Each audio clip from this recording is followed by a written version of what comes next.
Today our topic is the art of getting back up after failing. Life is not a straight path. It has ups and downs, twists and turns. Sometimes things go well, and we feel happy and strong. But other times we face challenges, make mistakes, or fail. Failure is something everyone experiences, but not everyone knows how to handle it. The truth is, failure is not the end. It is just a part of the journey. The real skill, the real art, is learning how to get back up after you fall. This is what makes the difference between those who succeed and those who give up. Let's talk about why failure happens, why it's not as bad as it seems, and how you can use it to grow stronger. First, let's understand why failure happens. Failure is a natural part of life. No one is perfect. Even the most successful people in the world have failed many times. Think about Thomas Edison, the man who invented the light bulb.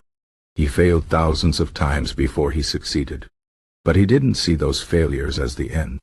He said, "I have not failed. I've just found 10,000 ways that won't work." Failure happens because we are trying something new, something difficult, or something outside our comfort zone. If you never fail, it might mean you are not challenging yourself enough. Failure is a sign that you are pushing your limits, and that is a good thing. Now let's talk about why failure is not as bad as it seems.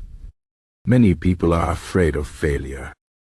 They think it means they are not good enough, smart enough, or strong enough. But this is not true.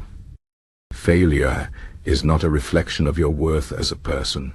It is just a result of your actions. When you fail, it doesn't mean you are a failure. It just means that what you tried didn't work this time. Failure is not the opposite of success. It is part of success. Every failure teaches you something. It shows you what doesn't work, so you can try something different next time. Failure is a teacher, and if you listen to it, you can learn valuable lessons. One of the most important lessons failure teaches is resilience. Resilience is the ability to bounce back after something bad happens.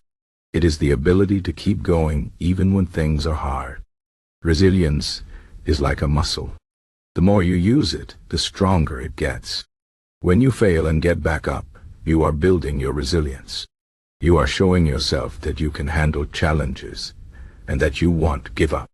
This is a powerful skill that will help you in every area of your life. The more resilient you are, the more confident you will become.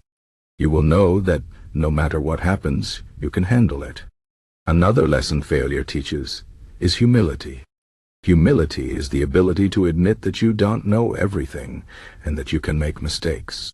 It is the opposite of arrogance. When you fail, it reminds you that you are human.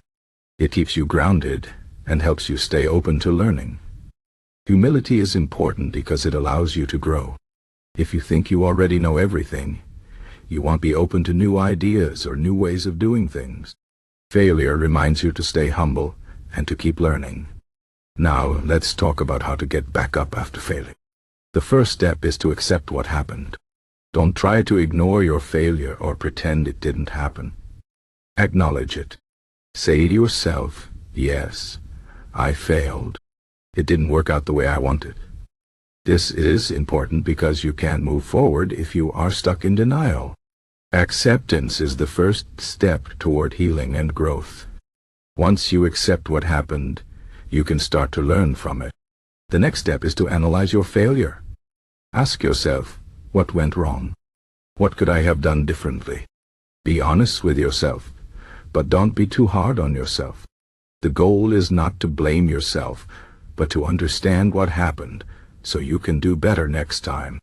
Maybe you didn't prepare enough, or maybe you took on too much. Maybe the timing wasn't right, or maybe you just need more practice. Whatever the reason, try to find the lesson in your failure. This is how you turn a negative experience into a positive one. After you analyze your failure, the next step is to make a plan. Think about what you can do differently next time. Maybe you need to set smaller goals, or maybe you need to ask for help. Maybe you need to practice more, or maybe you need to change your approach. Whatever it is, make a plan and write it down. Having a plan will give you a sense of direction and control. It will help you feel more confident about trying again. The final step is to take action. This is the most important step. You can think about your failure, analyze it, and make a plan. But if you don't take action, nothing will change. Taking action is how you show yourself that you are not afraid of failure. It is how you prove to yourself that you can get back up and keep going. Even if you are scared, even if you doubt yourself, take the first step. Action builds momentum, and momentum builds confidence. Remember, failure is not the end. It is just a stepping stone on the path to success. Every time you fail and get back up, you are becoming stronger, wiser, and more resilient. You are proving to yourself that you have what it takes to overcome challenges. So don't be afraid of failure. Embrace it. Learn from it. Use it to grow. And most importantly, keep going. No matter how many times you fall, always get back up. Because the art of getting back up after failing is the art of living a strong, resilient, and successful life.